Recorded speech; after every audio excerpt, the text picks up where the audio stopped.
Hello and welcome to Hopeful Conversations. I am Vicky Montague, and today I have the great pleasure of being joined by Dr. Amy Johnson, someone who I have respected and followed for a number of years, which probably feels really uncomfortable saying that to you, sorry. But I really, I'd really admire your work. And I had the pleasure of speaking with you at the Viva event in Spain this year. And afterwards, I kind of just reflected on how I've read your books and I've listened to your podcast and, kind of know of your work and what you do with people. But I've never really known what led you into that work, I guess. Like, I kind of know a little bit about maybe habits and things that had kind of got you into this, but I just thought it would be really lovely to have that conversation with you about how did you end up here? Like, what's your backstory? I'm really curious to know. And I was just saying before we hit record how, often we're looked at as being the expert, or I don't know, people can create a separation about other people not being like them, and that they could never be the way that the other people are. And I think there's something really helpful about just for everyone to see that we're all the same, and that we all have the same issues. We still struggle with the same stuff. So yeah, I don't know where you want to start with that. That's like kind of quite big. But I'd just love to know some of how you ended up where you are. Yeah. Well, thanks for inviting me to have this conversation. Yeah, I'm happy to do it. And like I was saying, I love just like the idea of this. Yeah. Like just these really casual, personal, but we know not really personal kind of, human conversations that ultimately people do kind of see like, oh, me too. And I think that's so much a part of what we share, like the power in it is really nothing is personal. And at the same time, and that's not to dismiss it because things can feel very personal, obviously, but like for those of us who work with people and talk with people all day, every day, and have for years, it's so clear that even like nothing is unique. Like even identities, even stories, like the little details have this unique flavor to them. Yes. But oh my gosh, I mean, whether this bad thing happened or that bad thing happened, like the thing that happened is just some pawn. It's just like a prop in the story.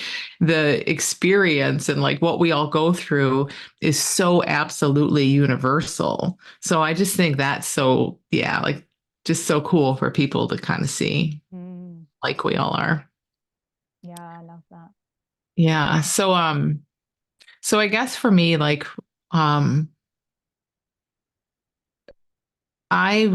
I'm kind of feel like this has been a blessing and a curse, but I've forever, as long as I can remember, as a little kid, really just kind of felt like out of place in the world. Like, this is more to it than this. Like, this isn't something's not right here.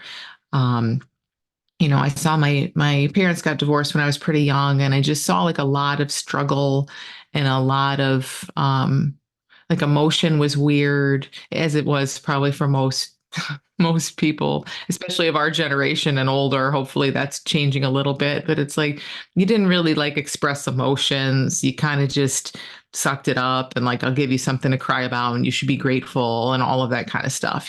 So there was just a lot of that. My parents didn't really express their emotions and they had a lot going on.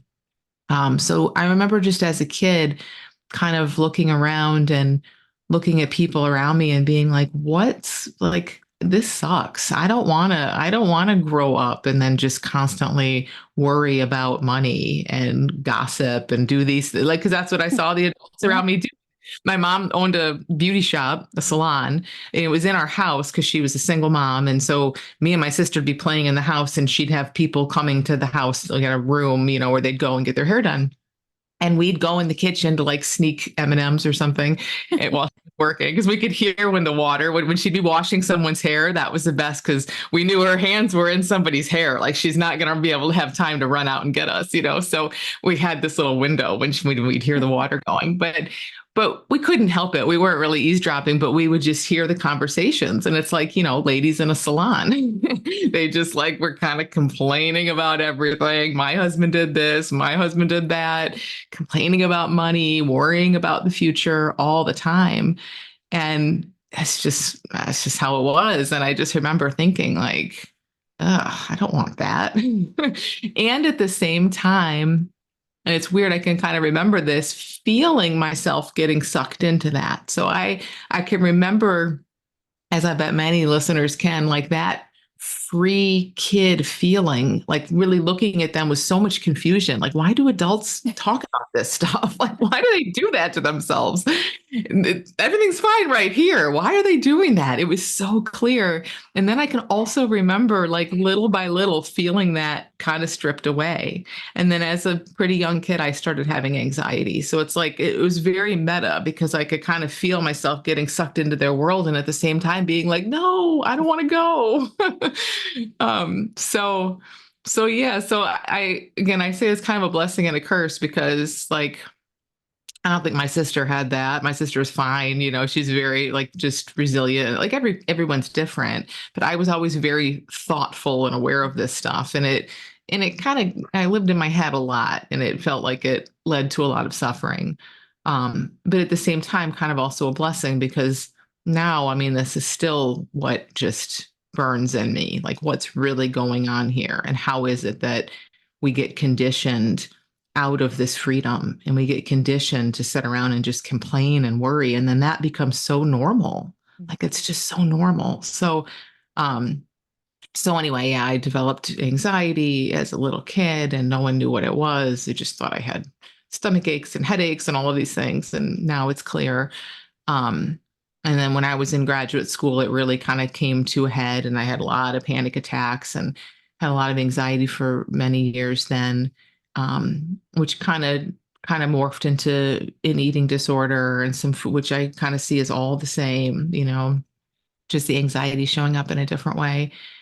So when I was a kid, you know, wondering what the heck was going on, including with myself, my mom liked self-help books, so I would like sneak them because I didn't want her to know I was reading them. I'd take them, and so she had like Wayne Dyer and like some of the ones that were popular kind of in the 80s. Um, and I knew then, like, this is what I'm gonna do. First, I thought to be a motivational speaker when I was in, like, I remember in like second grade telling my class when they were asking what you want to be when you grow up, I was going to be a motivational speaker. And um and then I was going to be a psychologist, and then, you know, it just kind of morphed from there. So when you ask kind of like what got me into this, it started really, really young. Wow. That's Yeah. amazing, isn't it? To have that knowing so early on. And Yeah. you've obviously gone on to really work within the anxiety and the sort of eating disorders, um, habits, that kind of field. Was that did that then become apparent that that was your kind of area? Like, how did you go from, I guess, how did you go from experiencing that yourself to then working with people? Like, what was the switch? What was the thing that helped you see something different, I suppose? Yeah. I didn't work in those things until I was really fully free of them. So I did train as a psychologist, and I trained as a coach. I really wanted to work with people more as a coach, because I kind of knew even right away in psychology, like this whole model that we're it's kind of based on the medical model, that there's a problem like that just didn't resonate. I didn't want to treat illnesses. I wanted to help people figure out a way to be happy, because that's what I had been doing forever. Um, and again, I really, without even recognizing it, I think I really kind of used my parents and the adults around me as like a model. It's like, well, my mom wouldn't have had a schizophrenic, you know, diagnosis or something. I want to help people like her. She was just a worrier, and she just lived in her head and that kind of thing. So that pushed me more toward coaching. So I was doing that work, but again, still kind of, um, I think the anxiety, I didn't think at the time that I really had an issue with anxiety, but I did have this food issue and I just didn't see the two as connected. They still looked very separate. Um, so I was struggling to some degree, but I could kind of compartmentalize that in a way and just so I wasn't working around food stuff at all when I was struggling, but I was just helping people as a coach because I knew some things that had been helpful. I knew some things that had really even been very helpful for me. Like, I mean, I felt like I was in a much better place kind of overall. I just had this pesky food habit, which is funny to talk about it like that. Because I mean, really at the time, it did just look separate and different somehow. I don't know how, but it's like I had a great relationship. I had a great career. Like it just had this thing over there. So that allowed me, I think, and that's probably just some defense mechanism or whatever, something my mind did where it's like, okay, just don't talk about this stuff because you know you're not there yet, but you can talk about all these things. So that's what I did for quite a while. And I I then I came across the principles. I came across some other stuff that's a little more brain based, and I really started to see, and just for my own personal use, I started to see my own eating issues in a really different way. And then when my habit was gone, then it's like, oh my gosh, like I would just mention it here and there that I had struggled with this thing, and every time I did, I would just get emails like crazy and people saying, oh my gosh, like you would binge eat, like because still I think, but especially, you know, whenever this was 10, 12 years ago, um I don't know, it just was so stigmatized and everybody thought it was just them. But I mean, I can't even tell you how many people have struggled with that habit in particular, binge eating in one way or another to varying degrees. It's just huge. And because again, it's not its own special thing, it's just one of a gazillion ways that people cope with feeling bad. You know, we can talk more about that if you want, but it just is no, it's not a thing. But it really looks like a thing to many people, and it has a diagnosis that goes with it and all of that. So when I would mention that, people were like, what? Like so shocked, you know, and gave them so much hope because they were secretly struggling with that. So everything kind of came together where it's like, okay, I need to talk about this more openly. And then that kind of took off. Amazing. And I just want to kind of rewind a little bit because you said about you know, you had this anxiety thing and then you had the food thing that was separate. Mm-hmm. But you basically said that they're the same thing. Mm-hmm. And I wonder if you could just talk a little bit more about that, because I think that's something really important in there. Yeah. Yeah. I mean, I guess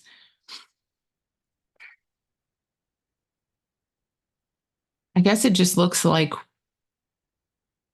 when we when we take ourselves to be these separate, independent people with a life, like I have a life, you have a life, there's so much in that about what we need to be okay, how our life is supposed to look, and we're not adding this stuff consciously. I mean, we can sit around. I for sure sat around and said, here's the kind of life I want to have so that I can feel like I'm successful and good enough and secure.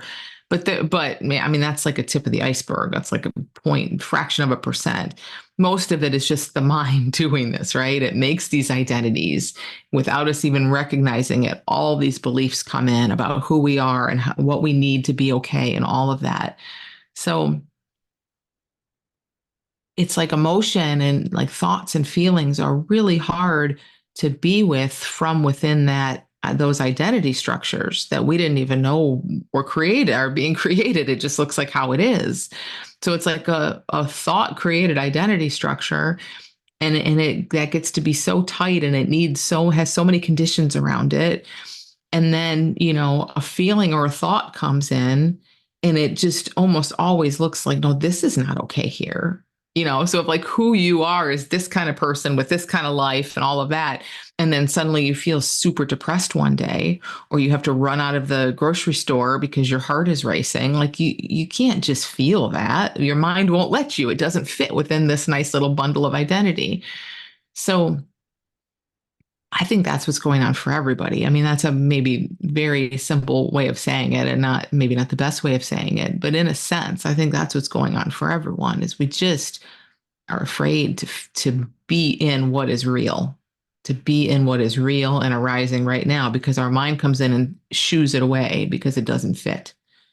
And so for whatever reason, and when the reasons don't matter and we'll never know them, um, at one point in my life, and for many people, that energy would come up and it just would be like, no, no, no. And then that turned into something that we might call anxiety. It had certain symptoms and it manifested in certain ways, right? And then at some other point, I mean, I went through quite a bit of treatment for my panic disorder. And I think I did see some things about panic attacks in particular. I really had some insights like, okay, this isn't going to kill me. And it is self correcting. And it was like cognitive behavioral kind of therapy I went through, which was helpful for that. But that underlying identity structure hadn't changed. My fear of emotion hadn't changed. My fear of a panic attack perhaps had a little bit, but my fear of emotion hadn't changed. Me taking thought so seriously hadn't changed. So it's almost like this life energy is still arising, and it can't really be funneled in this direction of a panic attack anymore because some insights have been had, but there's a lot of other places it can go. It could turn into a phobia. It could turn into an eating disorder. It could be any fixation. The mind can kind of turn it into anything. So that's what I think happened for me, and what I think happens for many of us is it's like, and particularly around binge eating and food issues, part of that big identity at the same time was like, I have to be a certain way, I have to look a certain way. And so as soon as there's rules, there's going to be like stuff that hits those rules and feels threatening. So, it's the minute I really can kind of see this back. I quit smoking. I was a smoker when I was all through college. And I was afraid of gaining weight when I quit smoking, but I quit smoking anyway. But all of a sudden it was like, okay, you're going to quit smoking, but now you really have to make sure you don't gain weight. And then that's all my brain needed is to like, okay, well, let's fixate and focus over here. And so you can kind of see how it just snowballs. But I don't know. I hope that's helpful, like to kind of get a sense of, God, it's not about the thing. The way this stuff manifests, it just is not that important. It's definitely not unique. There's only a handful of ways that stuff manifests, but it's really all the same thing at the end. Yeah. And I guess in all of that, I'm listening as if I'm one of the people who might be listening to this, and they're like, okay, so what do I do? That that classic question of, okay, well, I have anxiety, or I have an eating disorder, or I whatever it might be. That what do I do question?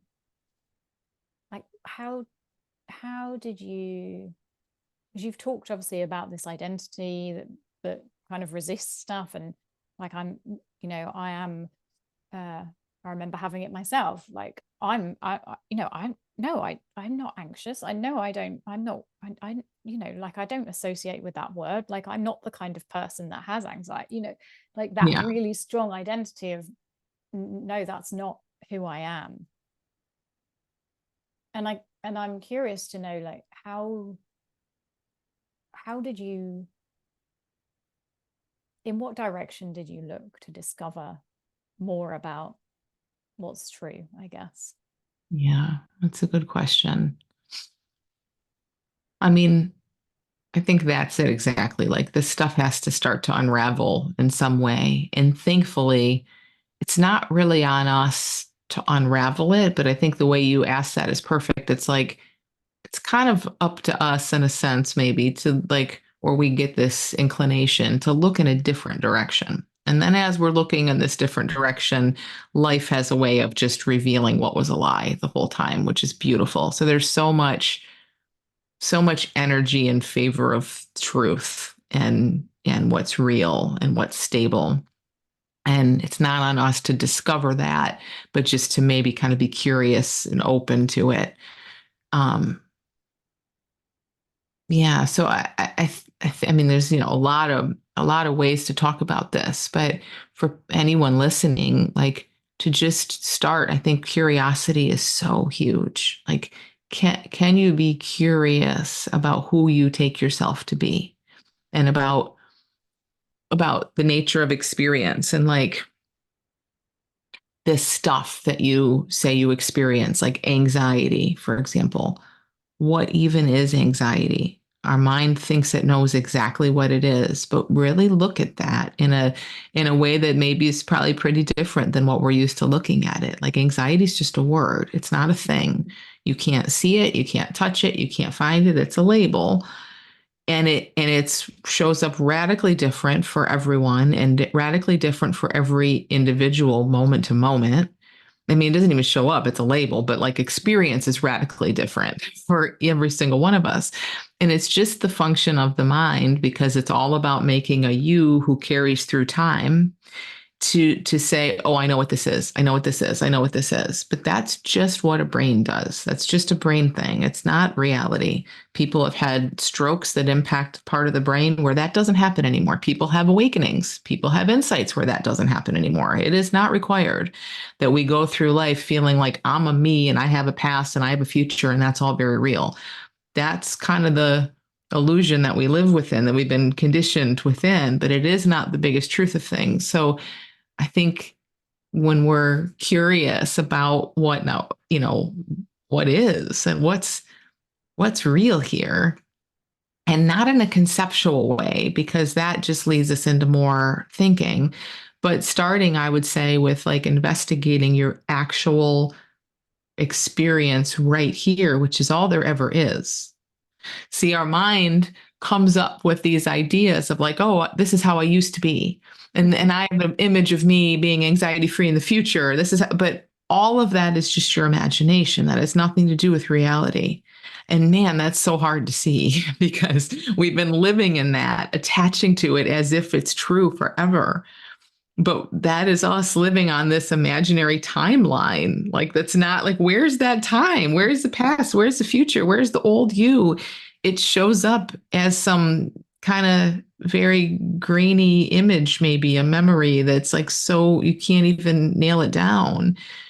What's real is what's here. So to look, to kind of start this curiosity, this expedition of kind of, what is real and what is maybe not so real, it always has to happen now, because this is all there is. So like right now in this moment, who are you? Can you find yourself outside of a thought?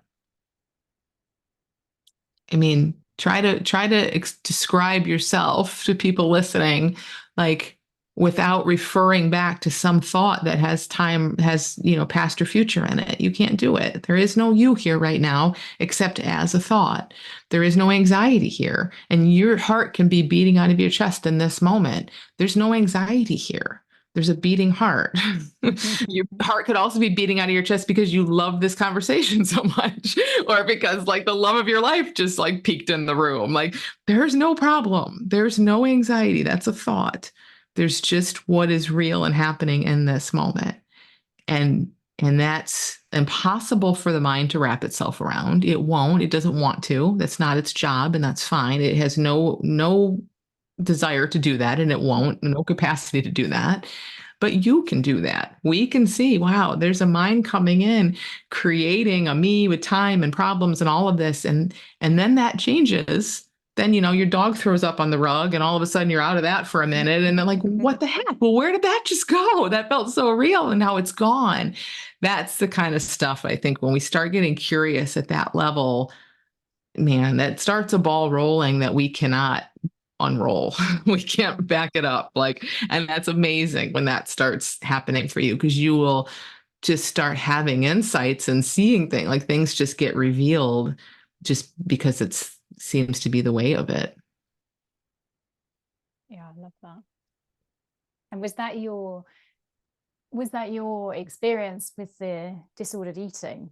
Was that a kind of just a seeing of actually what's going on? How did that kind of unravel itself? I guess I'm curious. Yeah, sort of. I wouldn't, it didn't feel at that point, because it's been many years now. So Mm, I wasn't seeing so much around identity, and I wasn't seeing this in kind of the big, complete way that it looks now, which is still, I'm sure, not at all that big or complete, but relatively speaking.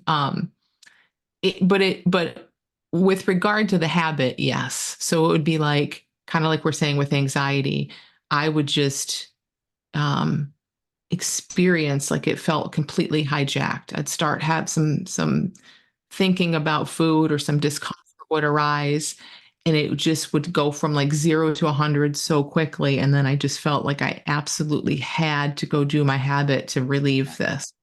And what I started to see, similar to a panic, what we might call a panic attack or anxiety, um, and I just was pointed to look at that in a kind of a,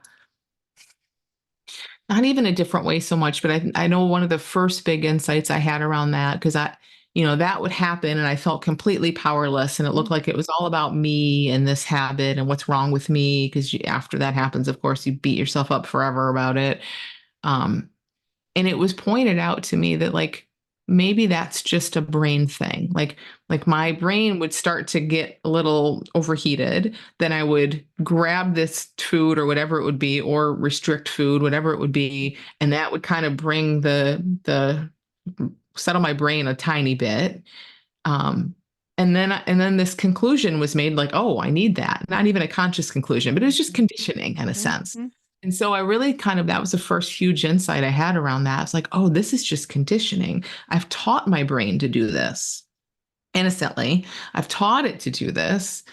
And maybe it's true that I can feel all of this stuff, and then those feelings are going to dissipate without me doing that behavior. Now that's kind of obvious, but I guess I saw that with enough space to actually lean in and feel it. Like, we all kind of know that it might work that mm, way, but there was something that had shifted where I could kind of play with that, and I could just be in that feeling a little bit.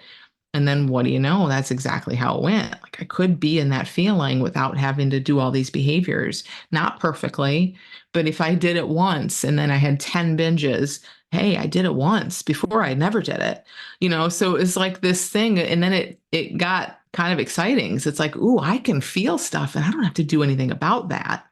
And I do think that's kind of what starts to happen with mhm, us in any way. It's like, oh, yeah, I can feel my mom guilt come in, or this insecurity or that thing, but that's, so what? I don't have to do anything. I don't have to take that seriously. So, yeah, I think that's kind of how it worked there. mm.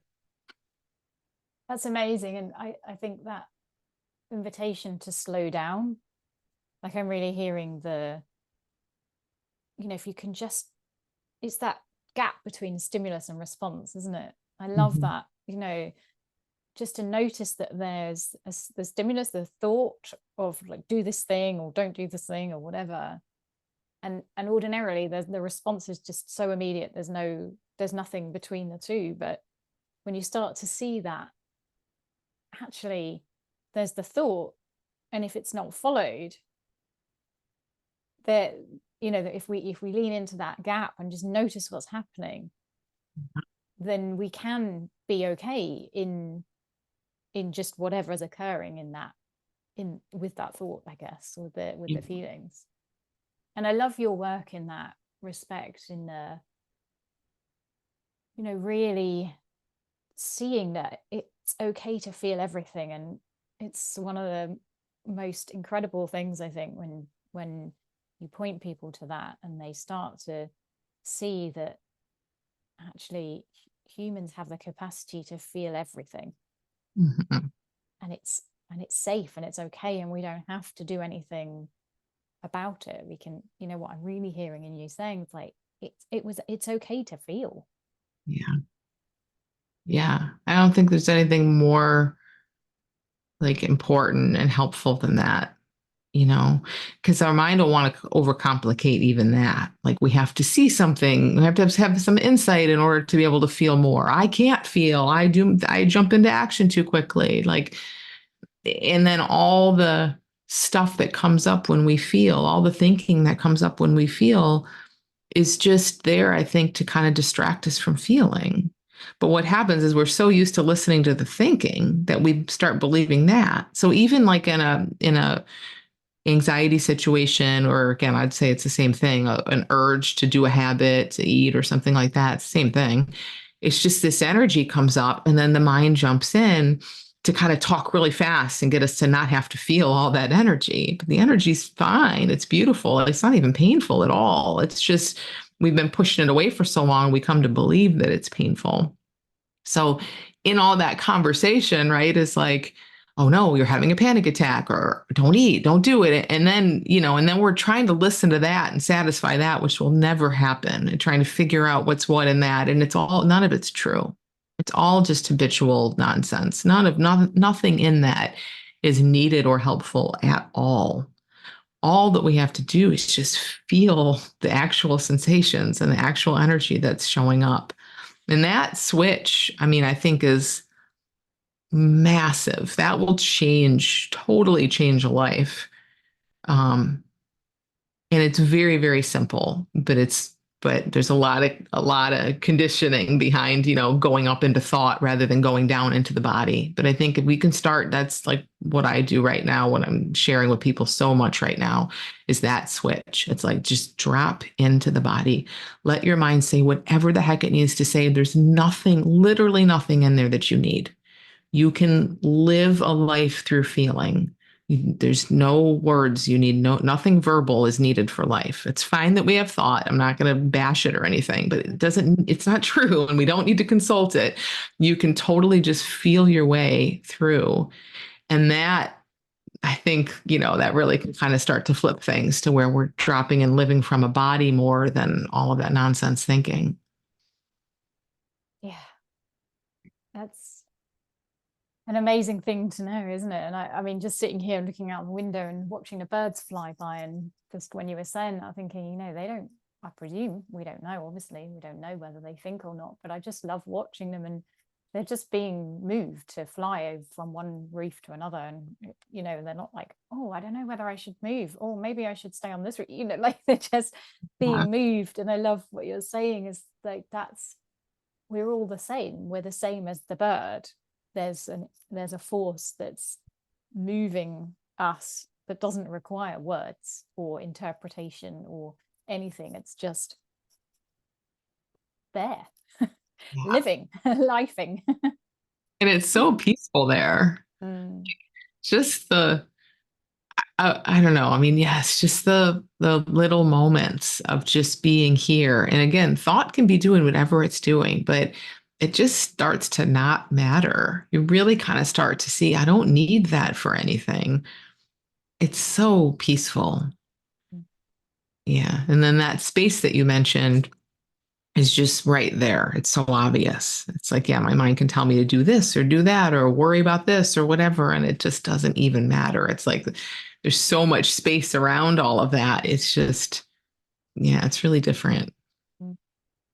And it is just like you say, it's conditioning, isn't it? We're kind of brought up in society where we listen 100% to that voice in the mind, that narrator that's constantly interpreting and telling us stuff. Yeah. And we think that that's what, I mean, I remember, I lived 40 odd years of my life by that. I thought they were the instructions, that's what I had to follow. I had no idea that there was something else, and that that dropping down, like you're talking about, that you share with your clients, like from that into just sensing, I guess, almost, like, because even feeling is a concept, isn't it? There's a labels, words to that, but just to be moved by sensation. Yeah. And you start to kind of see in that when all the words aren't coming up saying good, bad, should, shouldn't, all, and trying to help you get out of it, or when they are, but you just don't listen to them so much. It's so obvious that there's just nothing wrong with any sensation, and that they just come and go completely on their own. That's the funny part. Like we know that so clearly intellectually. Everybody knows they've never been stuck in a feeling that all this stuff comes and goes on its own. You can ask people, how do you make this feeling show up or how do you make it go away? And we can kind of see, yeah, I kind of don't. I don't know, at least not consistently. We have our theories, but we can kind of see that even our theories about that are not really all that accurate. So we know that so much intellectually, but it's totally different to just live from feeling and really see, man, like a whole wave of terror can come up or dread or and many people I talk with, and I have this as well, like sometimes waking up in the morning, there's just this whoosh of like what we might call dread. Yeah. And that's like, I don't know. I just think, well, that's because your mind was just really kind of off in dreamland or nightmare land even, but there was no control happening. There was nothing being pushed or pulled against there. And then we wake up and this me comes back online. And of course there's some dread. Who cares? But man, me too. And many, many people are like, there, I have a problem. Do I hate my life? Do I need Yeah. to quit my job? Am I unhappy in my marriage? Because of some sensation that shows up habitually and then goes away, Mm-hmm. So it's like the more we kind of just keep seeing, like, none of this means anything. And we see that when we just kind of are in this place to just be in the feeling of it, let it come and go. It's so obvious it didn't mean anything because it really goes on its own. Mm-hmm. Mm-hmm. Yeah. Oh, what an amazing conversation. That feels like a great place to kind of pull it together. That I'm wondering, I know where to find you, but I wonder if you could tell my listeners like how they can find out more about you and your books and everything you have to offer. Yeah, my website is dramyjohnson.com, just dramyjohnson.com. And that's probably the best place. I have a podcast and I do some courses and all kinds of stuff, but everything's there. Thank you. Thank you so much for coming on. It's been an absolute pleasure exploring with you, and I look forward to hearing your next podcast episode. Thank you so much for having me, Vicky. I really Thanks, appreciate it. Amy. Bye. Bye.